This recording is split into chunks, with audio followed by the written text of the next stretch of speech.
So magandang araw sa inyong lahat mga ladies and mga gentlemen. So Man Behind the Lens is here once again, and for this vlog we are going to have another episode of Man on Review.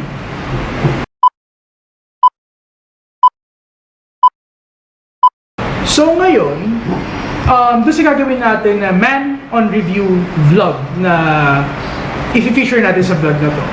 Meron akong isang movie na napanood way back in 2024. And for me to have this review, pinanood ko uli siya sa Netflix nitong mga nakaraang araw. And definitely, for me, may extreme relevance yung pelikula na to. At ito ay deserve na mapanood ng bawat Pilipino. Lalong-lalo na ito ay naglalarawan sa kung ano nga ba talaga ang kultura na kailangan nating tingnan, silipin, at muling mapag-aralan sa pamamagitan ng pelikulang ito. Kaya sa episode natin ng Man on Review, i-review natin ang pelikulang The Kingdom.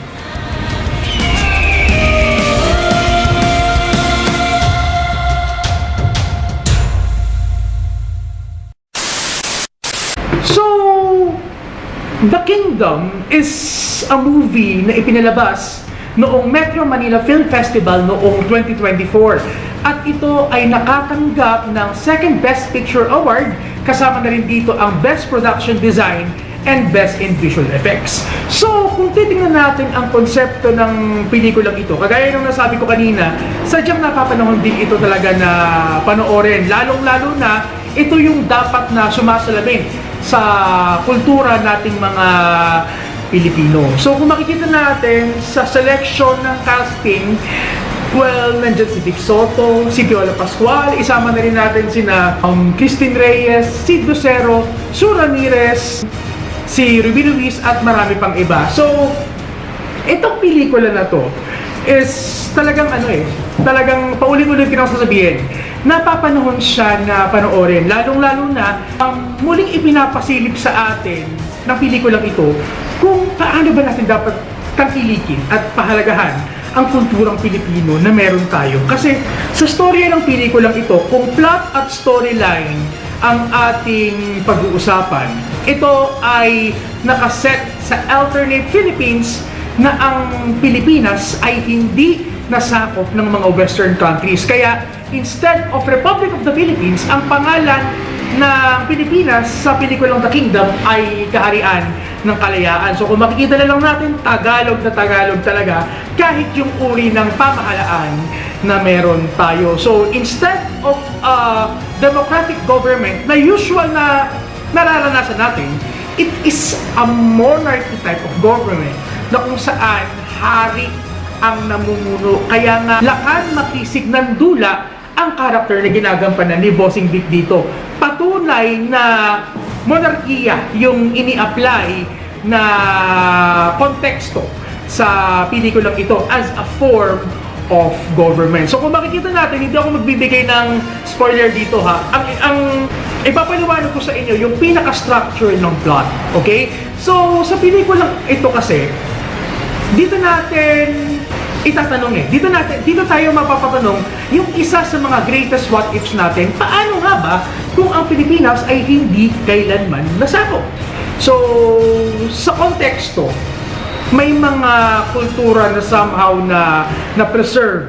May mga tradisyon na mas lalo pang napayabong, mas lalo pang napagtibay. So, yun yung pinaka-structure kasi ng pelikulang ito when it comes to the storyline. Pero pag pinanood yung pelikulang ito, may mga makikita din tayong mga usapin na somewhat na similar sa pinagdadaanan ng ating bansa sa ngayon. So, merong pagkakataon dito na ang pamahalaan ay kine-question, meron ditong kine-question ang pamumuno ng isang leader. Meron din ditong mga, alam mo na, yung mga nagre-rebelde o yung tinatawag na tiwalag sa pelikula. So makikita natin, Tagalog na Tagalog talaga yung ginamit na konteksto para maramdaman natin yung essence ng pelikulang ito kung ito ay titignan natin when it comes to its cultural context.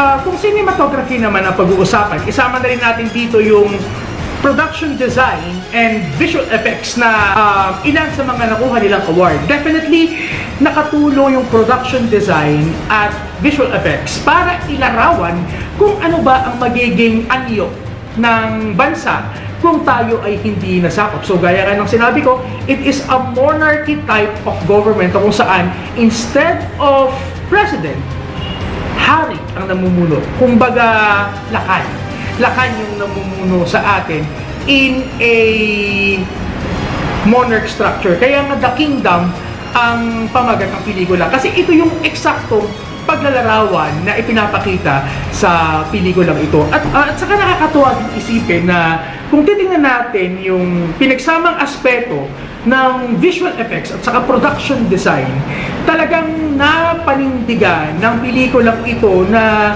gawin yung supposed to be na structure na meron tayo kung ito ay hindi nasakop ng mga dayuhan. So makikita natin na ang buong production talagang inaral bawat pasikot-sikot, bawat konsepto ng pelikulang ito. Lalong-lalo na ang laki ng pagsaludo ko dito kay Miss Ruby Ruiz sa pagganap ng Babaylan. So makikita din natin talaga na merong aspeto ng mysticism sa pelikulang ito, di ba?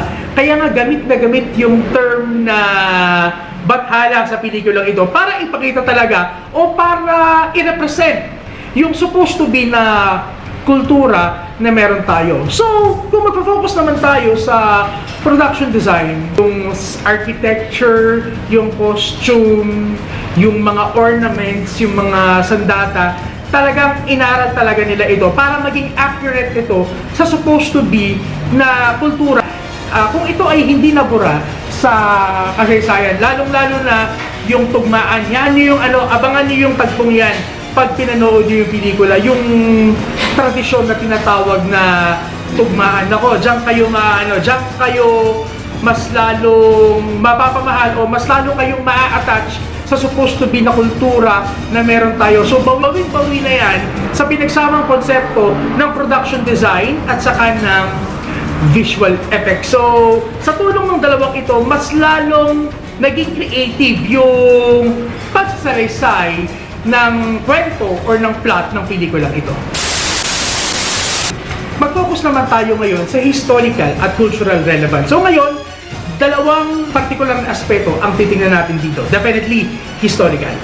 According sa mga interview na napakinggan ko mula sa production ng pelikula, they definitely consulted not just historians but also anthropologists. Kasi kailangan din natin ditong tingnan yung katayuan, yung kaugalian ng mga tao na magre-representa dun sa kultura na ipinapakita ng pelikula. Yes, may historical relevance din to kasi kung makikita natin, ito naman talaga yung structure ng bansa natin bago tayo masakop. Kumbaga parang ginawan lamang ito ng sense of continuity if ever na hindi tayo nasakop. So, kaya nga, kung sino man yung historian at anthropologist na kinonsulta ng produksyon sa pelikulang ito, naku po, napakalaki ng ambag na kanilang ibinigay para maisalin yung kaalaman nila sa pelikulang ito. Kaya guys, panoorin nyo na siya sa Netflix. For those people na hindi ito napanood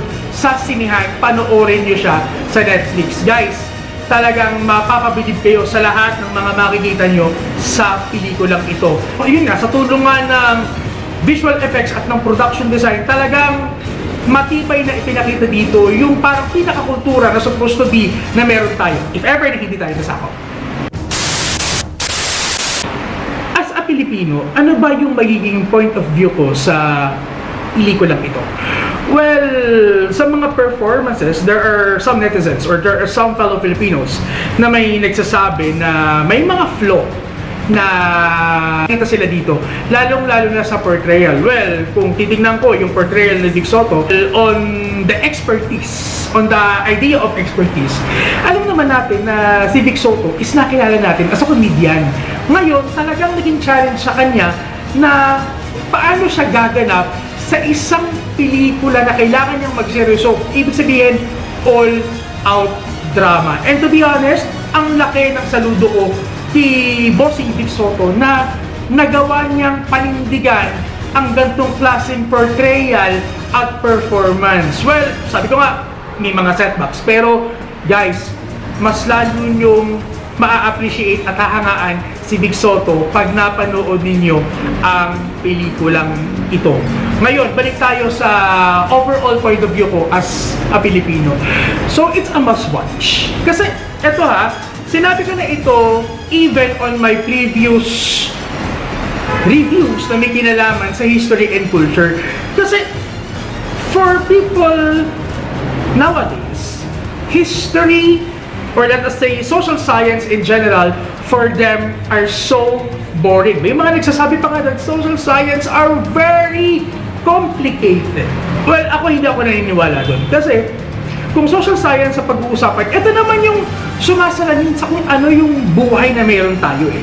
It so happened lang na sa pelikulang ito, nagawang muling ipasilip sa atin ng pelikulang ito yung kultura na kailangan nating matutunan at maintindihan. Yun yung para sa akin eh. Okay? So kung makikita natin from the costumes, from the customs, from the traditions na kanilang ipinakita dito, talagang sobrang aral. Sabihin na nating kalkulado at one point. Pero nagawa nilang bigyan ng justice yung morals at relevance ng pelikula. And as a Filipino, sobrang proud ako na may mga productions, na may mga movie productions na nagkakaroon na ng lakas ng loob na magpakita ng pelikula na may ganitong ka-creative at ka-valuable na konsepto. Kaya mga ladies and mga gentlemen, panoorin nyo na ang The Kingdom sa Netflix. Promise, hindi kayo magsisisi, it's a must-watch. So ayan mga ladies and mga gentlemen, isa na namang episode ng Man on Review ang ating natapos ngayon. So kung meron pa kayong gustong movie or TV series na gustong ipa-review sa akin, mag-leave lamang po kayo ng inyong mga suggestion sa ating comment section. And for more videos, please stay put and be updated on my social. So, dito na pa nagtatapos ang ating vlog ngayon. So, see you on the next. Adios mga kapatid.